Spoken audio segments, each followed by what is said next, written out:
ভিতর যান, ভিতর যান।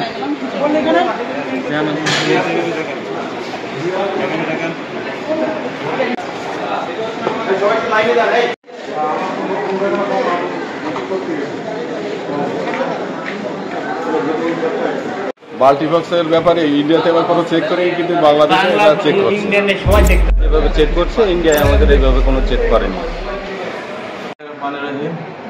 বিশ্বব্যাপী যে বর্তমানে এমপক্স ভাইরাস নামের একটা ভাইরাস ছড়িয়ে পড়েছে, বিভিন্ন আমরা গণমাধ্যম থেকে সংবাদ পাচ্ছি। এই সংক্রান্তে আমাদের বেনাপোল ইমিগ্রেশনে আমাদের সকল অফিসার ও ফোর্সকে সচেতন করা হয়েছে এবং আমাদের আগমনী এবং বহির্গমন যাত্রীদেরকে আমরা এই বিষয়ে সতর্কতা অবলম্বন করার জন্য দিক নির্দেশনামূলক বিভিন্ন রকম নির্দেশনা দিচ্ছি।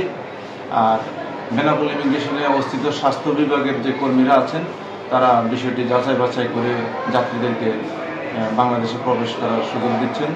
তো আমরা সর্বোচ্চ সতর্ক অবস্থায় আছি। মাল্টিপক্সের জন্য আমরা বর্তমানে বেনাপোল ইমিগ্রেশনে যথেষ্ট সতর্ক আছি এবং পাসপোর্টধারী সকল ভারতীয় নাগরিককে আমরা স্ক্রিনিং আওতায় আনছি এবং কোনো যাত্রী যদি কোনো রকম উপসর্গ আমরা দেখতে পাচ্ছি তাহলে সেটাকে আমরা স্বাস্থ্য অধিদপ্তরকে অবগত করছি এবং তাদেরকে আইসোলেশনের ব্যবস্থা করছি।